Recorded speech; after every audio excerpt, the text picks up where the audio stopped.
This is CBC Vancouver News.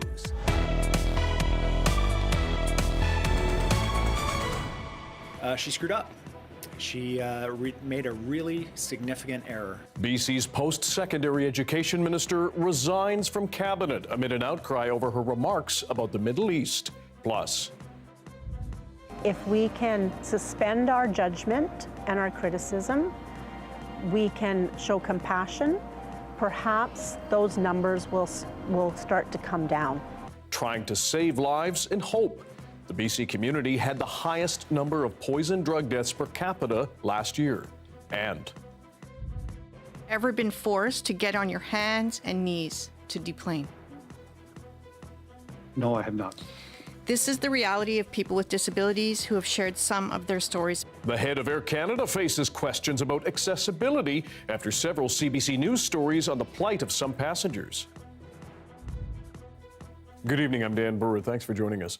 BC's post-secondary education minister, Selina Robinson, has stepped down from cabinet amid an outcry over her remarks that modern Israel was founded on a, quote, crappy piece of land. That prompted widespread criticism, led to protest, and today the Premier announced she was out. Mira Baines has our top story. With tensions escalating, BC's Premier announced the minister in charge of post-secondary education has resigned. She screwed up. She made a really significant error. He says the work that she now needs to do, given her comments, is incompatible with her remaining in cabinet, although she will stay in the NDP caucus. They were belittling and demeaning to a community of people that is already under profound pressure, given the war in the Middle East, and already feeling that their voices aren't being heard. Selina Robinson made controversial comments during a public panel hosted by B'nai B'rith about the region where Israel was established. They don't understand that it was a crappy piece of land with nothing on it. She had issued 2 written apologies, first Friday and another one Monday morning. Those apologies not enough to save her job. Robinson issued a statement today saying the decision was made together with the Premier and many caucus colleagues. She will not be stepping down as MLA, although she won't run for re-election in the fall. Shame! Shame! Her comments set off a firestorm of opposition, which spilled over in Surrey today outside the BC NDP caucus retreat. For this callous government that continues to uphold genocide and colonialism. Dozens of protesters overwhelmed police to deliver a petition calling for Robinson's resignation. In a way, it's a teachable moment. Words matter. Some leaders in the Muslim community banned NDP MLAs from some mosques if action wasn't taken. The comments more hurtful in light of the conflict between Israel and Hamas in Gaza. The agony goes on, and she literally threw gas on that fire with her comments, and she really has no one to blame but herself. Some post-secondary students calling for stronger actions. We need leadership from the province, from the ministry, to make sure that this type of racism doesn't continue, that we bring communities together and we keep students safe on campus. For now, Robinson says she will do the work in the community. Mira Baines, CBC News, Vancouver. Meanwhile, members of the Centre for Israel and Jewish Affairs call Robinson's removal offensive. They argue other government staff have made mistakes in the past, and the Jewish community has been asked to accept their apologies. Selina made a mistake. She apologized. And we are concerned about what it says about the state of public discourse when someone takes meaningful steps to apologize, to recognize their mistake, to do the work in the community, to learn from other communities. There seems to be very little space for that today in our society. The group says it wants to know what Premier David Eby will do to repair the relationship with the Jewish community. A coroner's inquest into the Winters Hotel fire that killed 2 people in Gastown 2 years ago has ended with the jury making 12 recommendations. Among them, it suggests ending public funding for single-room occupancy hotels in privately owned buildings, and a BC Housing work with operators and owners to ensure SROs be held to a higher safety standards than the minimum. The inquest, which began on January 22nd, examined the deaths of 2 people whose bodies were found in the rubble of the fire in April 2022. About 70 people lived in the more than century-old structure when lit candles left on a bed started the deadly blaze. The jury heard the sprinkler system didn't work that morning because it hadn't been reset since a small fire 3 days before. The jury also recommends having the city and local health authority create a full-time mobile support team to support firefighters responding to critical incidents. Jury recommendations from coroner's inquests are not binding. The CEO of Air Canada faced a grilling from MPs in Ottawa today over his airline's ability to accommodate passengers who live with disabilities. It comes after several CBC News stories sharing the experiences of some passengers who said they were mistreated and in some cases injured. Michelle Gassoub reports. As the CEO for Air Canada, you cannot say if Air Canada is in compliance with the Canada Accessibility Act or the Air Canada Transportation Act. I believe we're in compliance. Air Canada CEO Michael Rousseau facing tough questions in the House of Commons. Rousseau was first summoned to Ottawa late last year after a series of CBC News stories about the treatment of people with disabilities on the airline. Mr. Rousseau, have you ever been deplaned physically by a baggage handler? No, of course not. Have you ever been deplaned on a catering cart? No, I haven't. Ever been forced to get on your hands and knees to deplane? No, I have not. This is the reality of people with disabilities who have shared some of their stories with me. Rousseau said Air Canada helps thousands of people deplane successfully every year and that the airline has introduced changes since those incidents, including storing mobility aids in the cabin and allowing people with disabilities to board before everyone else. Parliamentarians say they're concerned the changes aren't happening fast enough. Back in December, the airline was fined over $97,000 for an incident involving a Prince George man forced to drag himself off a flight in Las Vegas when he was told no help was available. Michelle Gassoub, CBC News, Vancouver. A Maple Ridge man is sounding the alarm over what he calls unfair tenancy laws after his family was ordered to leave their rental home in just days with nowhere to go. And so Rob Sandhu explains housing advocates say the long-standing tenancy policy needs to change, especially amid a growing housing crisis. Not good. 62-year-old Frank Wachal is frantically searching for his next rental home after his landlord served his family an eviction notice so he could use the space for himself. The family contested the eviction but lost the case against his landlord, giving them only 8 days to move out. Desperately searching for a solution, Wachal reached out to a housing advocate. They said I was lucky to get 8 days because the Residential Tenancy Board could give you 48 hours to get out. And it's like, well, that how fair is that? I mean, there's no humanity in that. The most common eviction notice upheld in BC right now is for landlord use of property. So a landlord wants to move into a rental unit, not because the tenant's done anything bad, simply because they want to use the property. Under the current Residential Tenancy Act, when an arbitrator upholds an eviction notice, tenants are required to move out on short notice. We'll be living on the streets. We got no place to go. We got no bank account balance that we could just throw money away. We got absolutely no place. With a competitive rental market and limited housing supply, experts say finding a new place to live on short notice can be extremely challenging. Asking someone to move on 48 hours is just absurdly draconian. It's, I think, as well, one of the shortest timelines in all of Canada. Housing advocates say BC's tenancy laws need to change. Patterson says the current rules are pushing people to the brink of homelessness. Now, looking out at the rental housing landscape, it's crying out for regulation. It's crying out for someone to, wade in and start to set down some rules. For now, Wachal says his landlord has agreed to extend his tenancy until the end of March. But even with some brief relief, Wachal worries the battle to find affordable housing for his family is just beginning. We're looking at an extra $2,000 a month.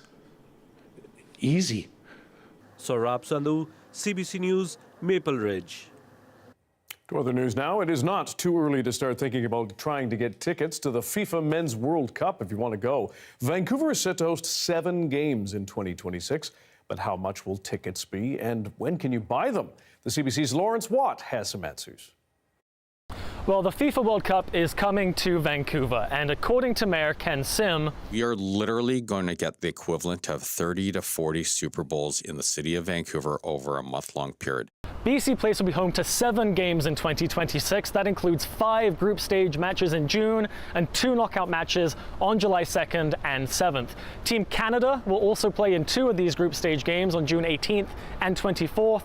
So, how do you get your hands on tickets? Well, currently there's no timeline for when tickets will go on sale, but people can register their interest right now by going online to fifa.com/tickets. FIFA says registering here will keep you up to date with the latest ticket news and information, but there's no set figures yet on how expensive the tickets will be. During the 2022 World Cup in Qatar, tickets ranged anywhere from roughly $1,500 to $2,200 Canadian dollars. But fans may want to start saving now, because remember, 30 to 40 Super Bowls. 30 to 40 Super Bowls. Of course, that's a reference to American football. We're talking about the other football, soccer. Lawrence Watt, CBC News, Vancouver. So whether you struggle with addictions, you have maternity, and you're pregnant, you would come here. If you struggle with addictions and you have hepatitis C, you would come here. Medical professionals raise serious concerns over toxic drug deaths in Hope. What's behind the numbers and the push to save lives? After this.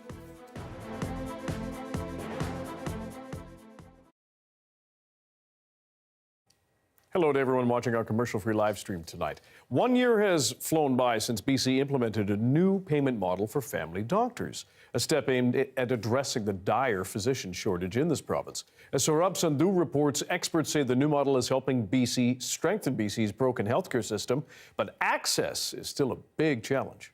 There's a worldwide physician shortage. Canada, the U.S., everywhere. Dr. Robin Craven is an internationally trained doctor, recently graduating from St. George's University in the Caribbean, and is now practicing family medicine in BC's southern interior. Today, she and other BC healthcare workers are addressing prospective medical students at a seminar in Vancouver.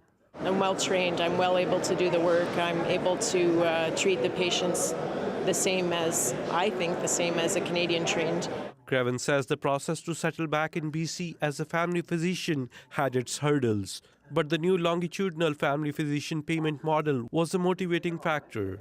Because you spent 8 years in school, your car is broken down, you don't have any good clothes, you want to be able to pay your loan, but you want to be able to have a little comfort, and you can definitely do that in BC on this new contract. It's been 1 year since the new payment model was introduced as an option for doctors in BC. Health Minister Adrian Dix says the province has made some progress in recruiting and retaining the doctors since the rollout. In the first year, 700 new doctors practice what's called longitudinal family practice, meaning they're practicing, they're family doctors and they're taking ongoing patients, which is a 16% increase in 1 year. What we're actually seeing is family doctors are staying in the system, and we're seeing new family doctors join family practice for the first time in a generation. Last year, the province reported 895,000 people in BC were without a family doctor. Experts say the improved compensation model is just one piece of the puzzle, and several more steps are needed to strengthen and improve BC's broken healthcare system. We're making substantial changes, not with just compensation, but with the way that family medicine is delivered across the province for patients. So that includes things like team-based care, which is starting to roll out across the province. The province says it's also adding more resources to train doctors locally in BC, with a new medical school at Simon Fraser University and an additional 128 medical seats at UBC. Saurabh Sandhu, CBC News, Vancouver.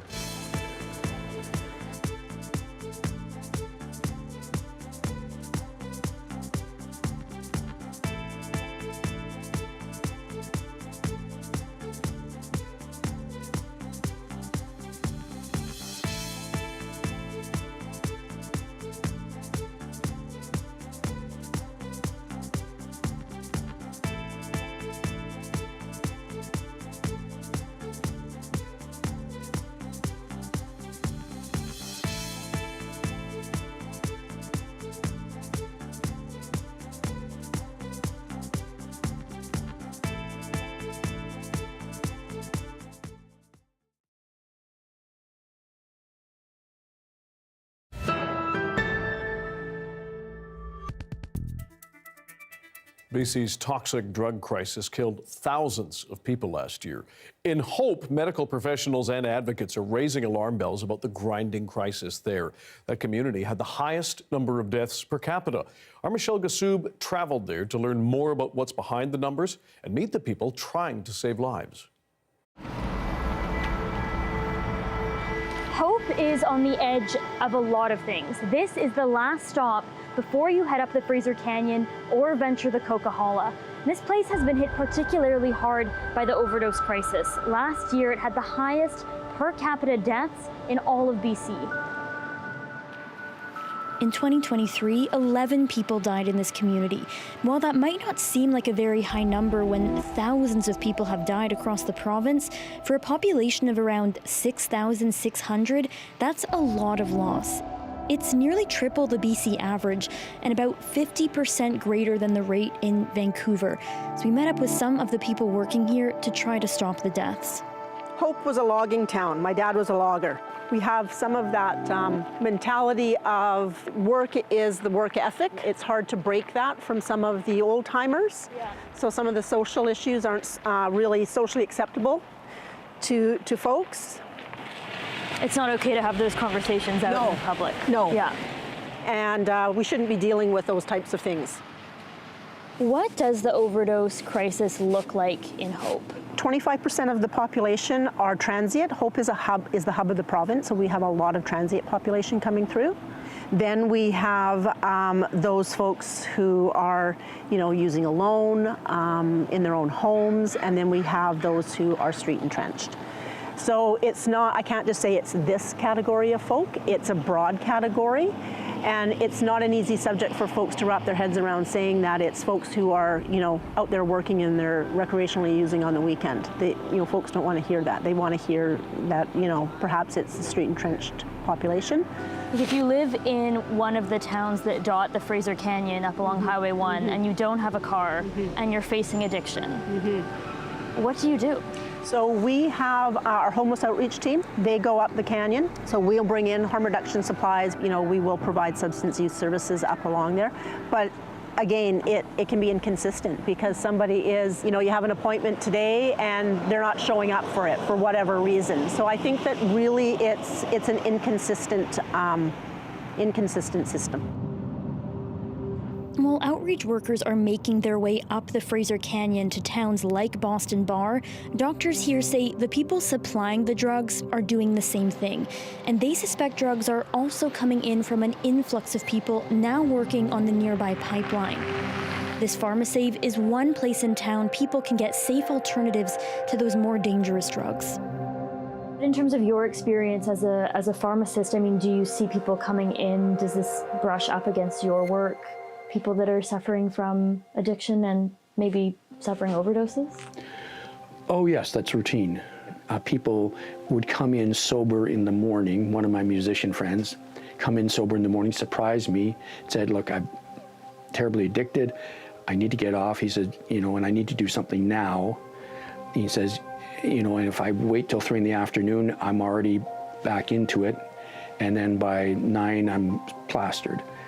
And the whole cycle keeps on going. And so I talked to Dr. Grover here, and I said, look, we need to get them right away. And so it was wonderful in a sense, and so he met with them over the phone. Once you start them on their drugs, it's much easier for them not to consume at 3 the same day, because they're already getting some help. And that allows them the frame of mind and the ability to actually go to a subsequent appointment. The Dr. Grover you heard mention there took us to the spot where people might come for some of those services. This is the addictions clinic right across from. So whether you struggle with addictions, you have maternity, and you're pregnant, you would come here. If you struggle with addictions and you have hepatitis C, you would come here. The same place. And we created it in a place where it's accessible. A lot of our addiction patients, they don't have the ability to go to multiple clinics, multiple visits within a few weeks' time.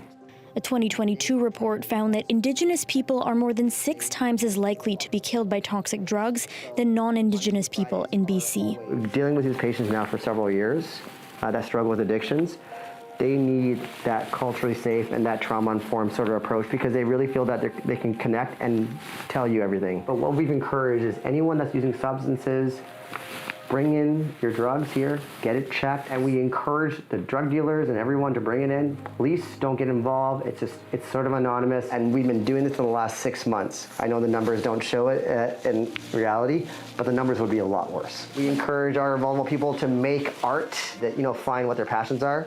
This is an individual that unfortunately did pass away. He made this from scratch. Wow. So these are individuals that have passed away and have kept their art, and it's just sort of that connection. They were doing really well, but they had some bad moments. It was hard for them to access those subspecialty cares that would really kind of help them. And so that's what was really a spark for me to try to bring these sort of specialty care, subspecialists into Hope, because that's just going to allow for individuals like him to then access those services right here. And at the same time, help with not just his addiction recovery, but his medical journey too, right? So. People in Hope have done a lot to build up the resources here. This is Dr. Beaumont. He's from Chilliwack. He does maternity care. Yep. And anytime if he has a concurrent patient that struggles with addiction, how quickly do you call me, Beaumont? Same day. Yeah. And make sure people have a way to get to them, even when the geography of this place makes that particularly challenging, and the issue can be pushed out of sight. I think so often when we think of the overdose crisis in British Columbia, people's minds goes to downtown East Side. What do you want people elsewhere in the province to know about what the situation looks like in Hope and in the surrounding communities? Addiction is everywhere. Whether it's playing out on the streets or it's playing out in people's homes, it's everywhere. If we can suspend our judgment and our criticism, we can show compassion, perhaps those numbers will start to come down. Michelle Gassoub, CBC News, Hope.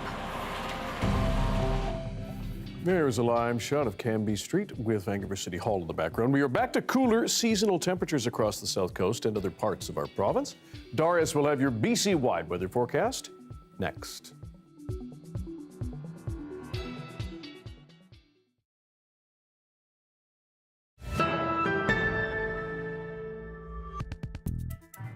The notification flashed on my phone, an Instagram message from a stranger. Nice smile, he wrote. I'm Bobby Brown from Sacramento, California. He claimed to be an oil engineer, working in another country. Of course, a classic claim of a romance scammer. To convince me, he sends this photo ID, but the signature doesn't match his name, and also shows me his neighborhood, supposedly in Edinburgh, but the cars are on the wrong side of the road. After weeks of professing his love, I call him out.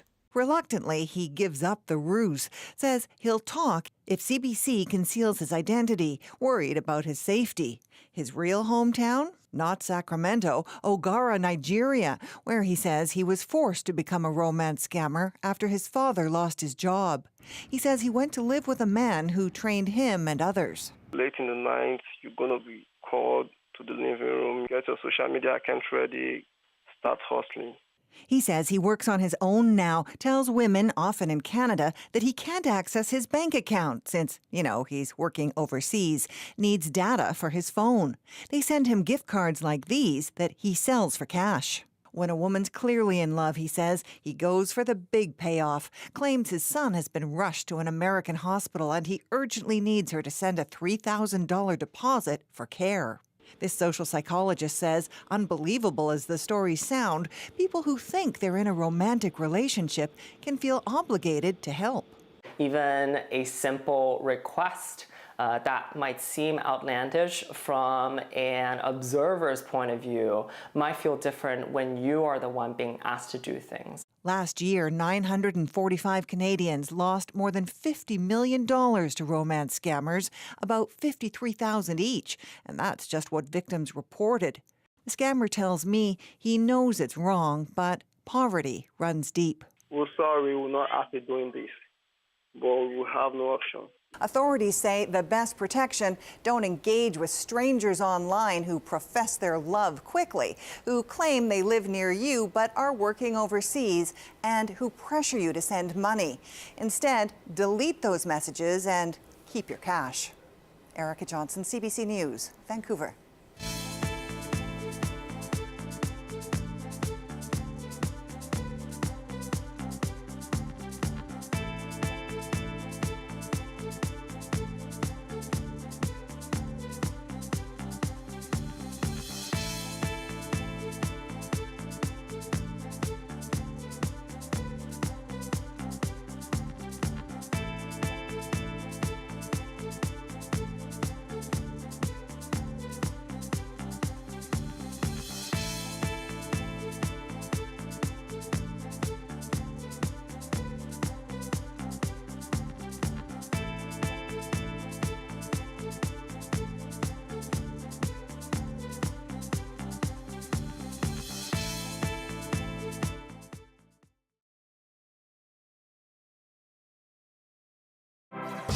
Hi, I'm Amy Bell, and here's what's in your CBC Vancouver inbox. On February 28th, join CBC Vancouver's Benit Brach at the Alumni UBC webinar, Empower Gen Z in the Workplace. The panel will discuss this generation's expectations on work-life balance, values, job market adaptation, and more. And BC Today is the call-in show where British Columbians make their voices heard. And now you can watch it on TV, stream on CBC Gem, and hear it on CBC Radio 1 and CBC Listen. The weather update is brought to you by Direct Buy Furnace. To cool and clean the air in your home, call Direct Buy Furnace. Installing Trane, the most reliable heating and cooling brand.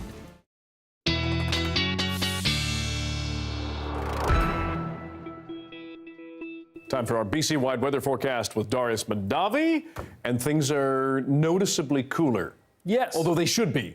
They should be, yes. Yes, that's exactly right. We were quite warm. Temperatures are coming back to seasonal, a little bit more stubborn in the southern interior than some other places in the province, including here on the south coast where we're sitting pretty much right at seasonal right now. Vancouver, Tofino, Victoria should be around 8 degrees right now. For places like Nanaimo, Abbotsford around 7, Squamish around 4, and Whistler around 2 degrees Celsius. Meanwhile, for places like Kelowna should be around 0. But if we go to tomorrow, you're going to see a bit of a constant in parts of the south coast, a raise in parts of the southern interior, and then as we get later into midweek, we start to see a bit of a drop across the southern parts of the province, down to just below seasonal for the south coast and around still a little bit warmer than where we should be in the southern interior. So a little bit of a different story depending on where you are, but for the south coast, a little bit of good news for the ski hills as those temperatures come down. So do our freezing levels, and we're getting back to right around where we should be for this time of year, below the peak of some of the Vancouver's local mountains, which means as we look forward and we see our handy dandy forecast, we might actually see some snow here if you keep an eye there. But our first system rolls in on Tuesday after a little bit of light rain for parts of the South Island and Lower Mainland today.